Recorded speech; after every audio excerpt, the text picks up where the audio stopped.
Hello students, welcome back to the channel Shiksha Tube. So in this video we will do some numericals based on the concepts that we started in the last video. So if you want to check out the last video you can go to this link. So let's begin. We will take some examples from the NCERT and also we will discuss some InText questions. So let's begin. So in this example, the first part we have the voltage which is 220 volts and the resistance of the filament is given to us as 1200 ohms. So as Ohm's law suggests, V is equals to IR. So we have V is equals to IR, and then I will be V by R, which is 220 by 1200, which will become 11 upon 60 amperes. In the second part, the voltage is given to us as 220 volts and the resistance of the heater coil is given as 100 ohms. So by the same law, we have V is equals to IR. So the I will be V upon R, that is 220 upon 100 and 2.2 amperes precisely.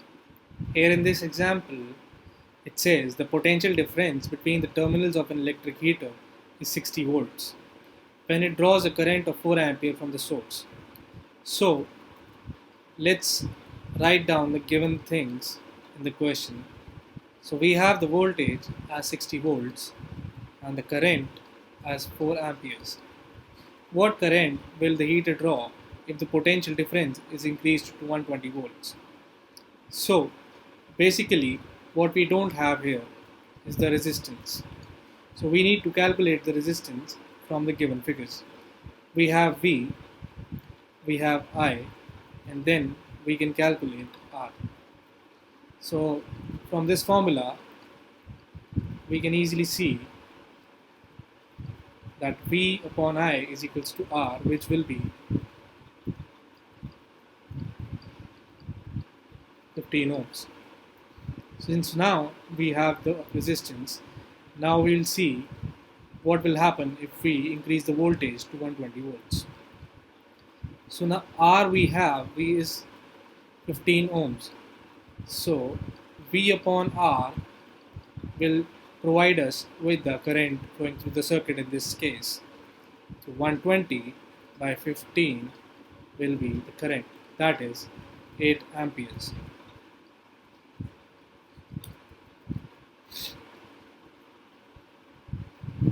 Let's see the next question. So in this question, it says the resistance of the metal wire of length 1 meter is 26 ohms at 20 degrees Celsius. If the diameter of the wire is 0.3 mm, what will be the resistivity of the metal at that temperature? So in this question, the length of the wire is given to us, which is 1 meter. The resistance is given to us as 26 ohms, and the diameter of the wire is given to us as 0.3 mm or 0.15 mm will be the radius. So we can write this as 15 into 10 to the power minus 5 meter. Now since we have the length, the r, and the small r, that is the radius, so using the small r, we will calculate the area of cross section. So the area of cross section will be calculated by this method. So we'll just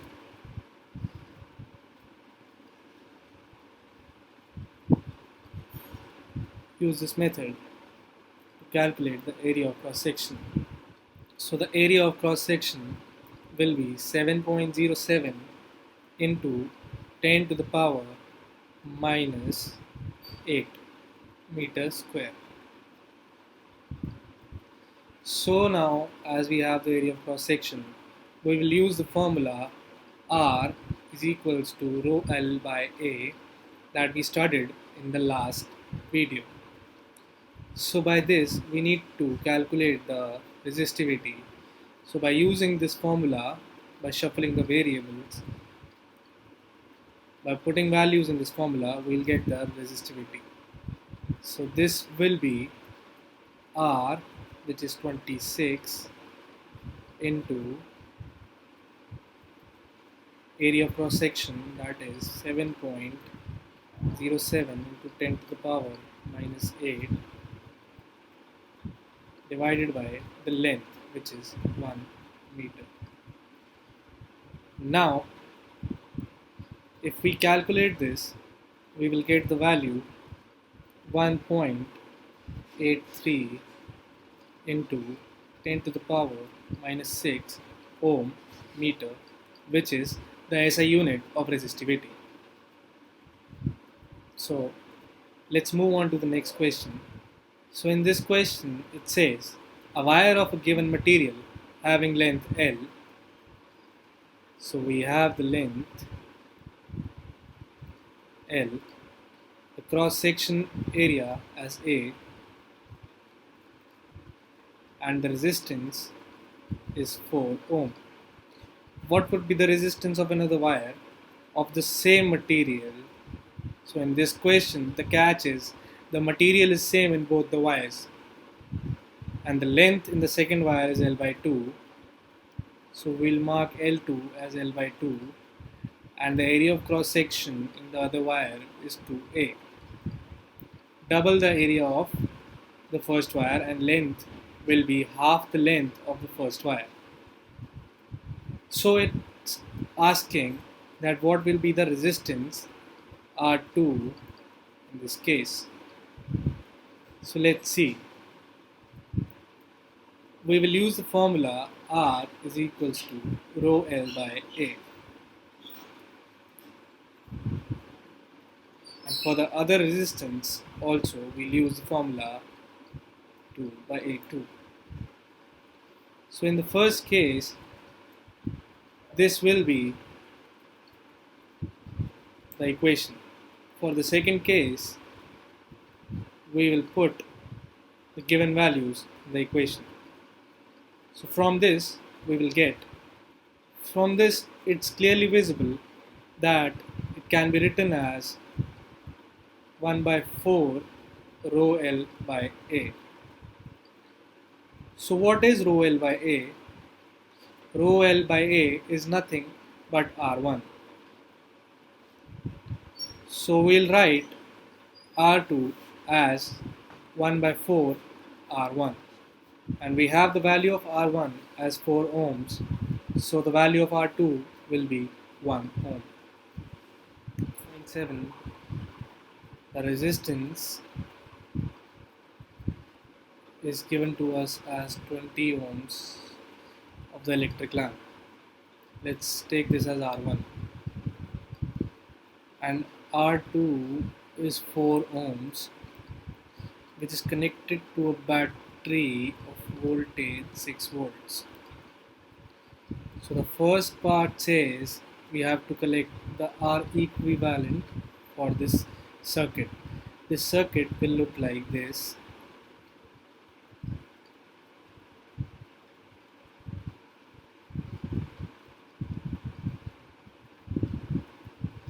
R1 and R2. The voltage will be 6 volts, and there's a closed switch.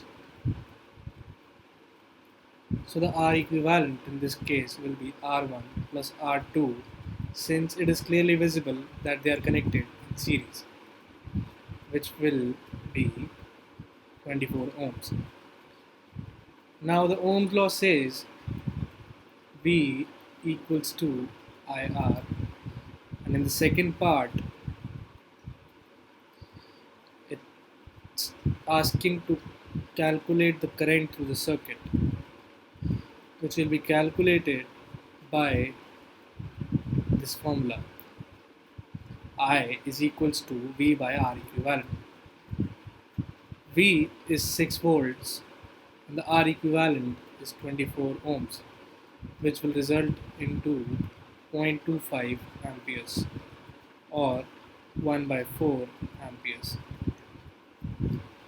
So in the second or the Second part it's said to, so in the third part it is asking to calculate the potential difference across each resistor, or say the electric lamp, that is R1, and the R2. Since we have the total current in the circuit, which is 0.25 amperes, and the individual resistances, so for each resistor we will use the formula V1 for the electric lamp as IR1, and for V2 we will use IR2. Using these formulas we will get the potential difference across each appliance or each resistor, because every appliance will use some voltage and there will be a potential drop at that point.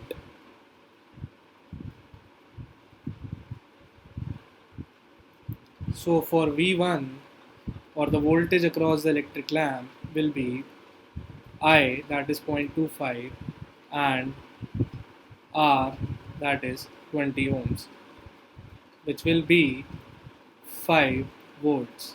So the potential difference across the lamp will be 5 volts. Similarly, for the potential difference across R2, we will multiply the current, that is 0.25 amperes, into 4 ohms, that is R2, and we will get 1 volt as the potential difference. This will be the potential difference across R2. Now let's see what the next question has. So it's an in-text question. Let's take the first question. So the first question says there are 3 cells in the battery, 2 volts each. So the battery's total voltage will be 6 volts. And then it says that we have to connect a resistor of 5 ohm and a resistor of 8 ohm and a resistor of 12 ohm in series in the circuit with a plug key represented by K. So this is 5 ohm, this is 8 ohm, and this is 12 ohm. Now in the second question is related to the first question. It says redraw the circuit in question 1, putting in an ammeter to measure the current in the circuit and voltmeter to measure the voltage across the 12 ohm resistor. What would be the readings in the ammeter and the voltmeter? Let's redraw the circuit. So it says that we have to connect it with an ammeter to measure the current, and if this is the 12 ohm resistor, then we have to measure the voltage across this resistance. So we will connect a voltmeter in parallel, as we have discussed in previous lesson that a voltmeter is always connected in parallel. So we will connect a voltmeter in parallel to the 12 ohm resistor so that we can measure the voltage across the 12 ohm resistor. So now we'll see how we'll get the measurements. Now we'll see how we'll get the measurements of the voltmeter and the ammeter. So first, let's try to calculate the equivalent resistance in the circuit, because to calculate the effective current in the circuit, the overall current in the circuit, we need to have the R equivalent. So since they are connected in series, we'll just simply add the resistances. It will sum up to be 25 ohms. So now we have the voltage as 6 volts and we have the R equivalent. We can calculate the current. So we'll use the formula V by R is equals to I and put the values. So this is the value we will get for I. that is 6 by 25 amperes. So this will be the value that the ammeter will show. And now let's see what will be the value of the voltmeter's measurement. Now for a voltmeter, since it is connected in parallel to R3, we'll take a value of R3 which is given to us as 12 ohms, and since the series have and the current is same in the series in every appliance or every resistor, so we'll take the value of current as 6.6 by 25 amperes. Now we will try to calculate V3.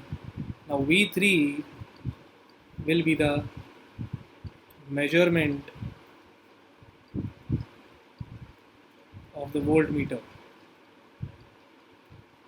or the value that the voltmeter will show, since the voltage is same in parallel, is same across parallel. So every time we connect a voltmeter to an appliance to measure the voltage, we connect that in parallel. So V3 will be I into R3. So V3 will be 6 by 25 into 12, that is 72 by 25 volts, or 2.8 volts precisely. So the measurement or the value of voltmeter across R3 will be 2.8 volts. Let's take a look at the next question. It's given to us that R1 and R2 and R3 are 5, 10 and 30 respectively. Let's note that down. And R3 is 30 ohms. So, and the voltage is given to us as 12 volts. So in the first part, it says that we have to calculate the current through each resistor. So we have to calculate I1, I2 and I3 represents current through R1, R2 and R3 respectively. So for I1, we will use the formula P upon R1. Now the catch in this question is, since they are connected in parallel, so the voltage across all of these will be the same, that is 12 volts. So for I1, 12 upon 5 amperes. Similar way for I2, 12 upon 10 amperes. And in a similar manner, I3 will be 12 upon 30 amperes. Now in the second part, it says that we have to calculate the total current in the circuit. Now there are two ways that we can calculate this: by calculating the equivalent resistance and putting it in the formula V upon Re. This is the first way. Now the second way, we can just add up I1 plus I2 plus I3. So when we use this method,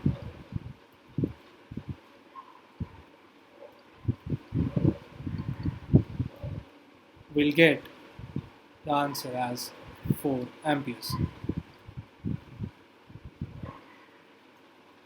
Now let's check if we do this by the first method, will the answer be same or not.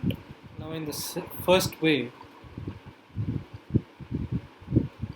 in which we can calculate the current, is that we find out the equivalent resistance and we have the voltage which is 12 volts, and so that we can calculate the current in the circuit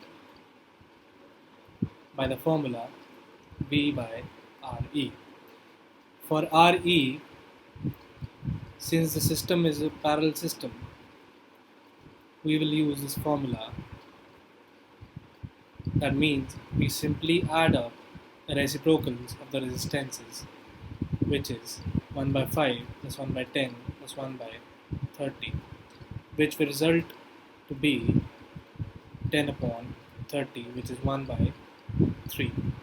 Now here we have 1 by Re as 1 by 3, which implies Re will be 3 ohms.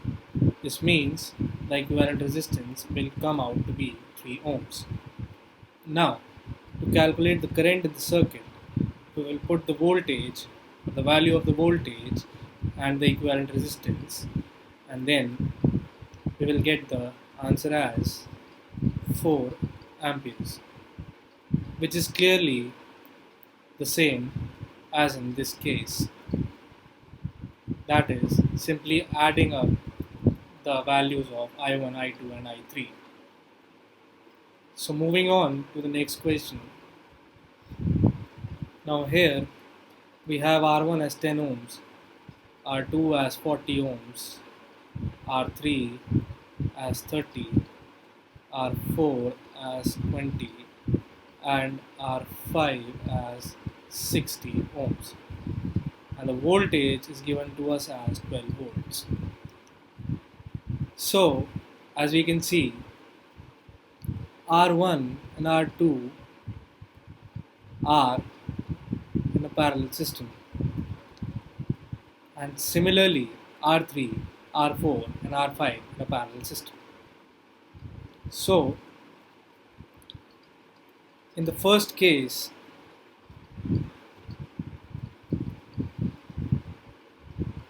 Re will be 1 by R1 plus 1 by R2,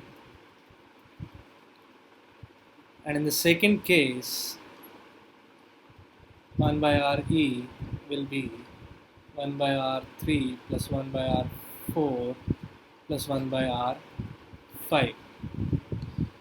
Now the catch in this question is that these two systems, R1 and R2 and R1 and R3, R4 and R5 are in series to each other.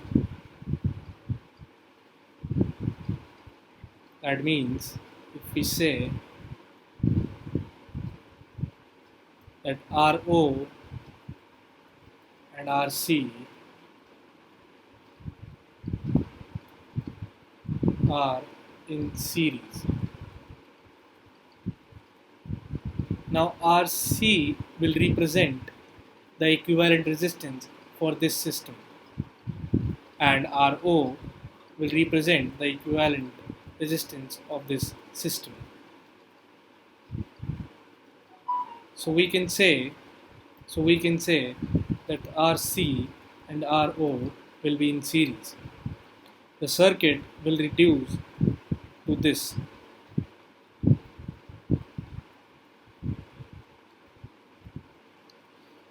So we can say the circuit will look like this. So first we will calculate RC, that is the equivalent resistance of this system, and then we will calculate RO, which is the equivalent resistance for this system. So first let's calculate RC. So for RC, 1 upon RC is equals to 1 upon R1 and 1 upon R2. Now R1 is 10 and R2 is 40. So 1 upon 10 and 1 upon 40. So the result will be 5 upon 40 or 1 upon 8. Now we have 1 upon RC as 1 upon 8, which implies RC will be 8 ohms. Similarly, for RO, 1 upon RO is equals to 1 upon R3 plus 1 upon R4 plus 1 upon R5. So, where R3 is 30, R4 20 and R5 is 60. So 30, 20 and 60. We will just add the reciprocal of these values, and the result that we'll get is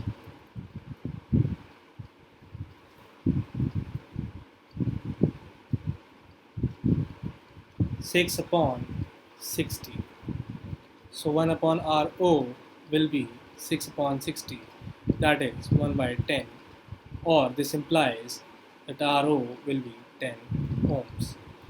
So now that we have the values of RC and RO, that is 8 ohms and 10 ohms respectively. So what now we'll do is,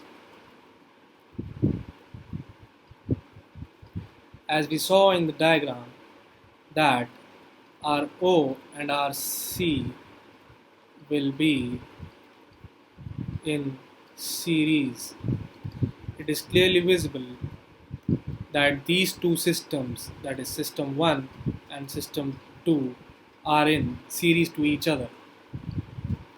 So the equivalent resistance of the system, of the total system, will be RO plus RC, that is 10 ohms plus 8 ohms, that is 18 ohms.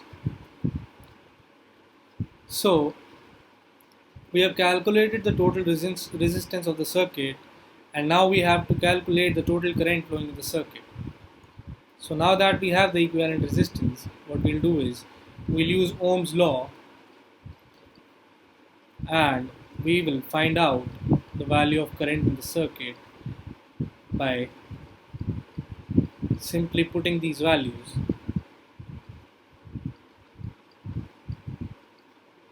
2 by 3 amperes or 0.66 amperes precisely. So now we have the value of the current in the circuit, that is 0.66 amperes. So that will be all for this video. If you have any doubts, you can mail us at newsuccess.8@gmail.com. You can also tell us your doubts in the comment section below. And do not forget to like, share, and subscribe. Also, hit the bell icon for other lessons. Thank you.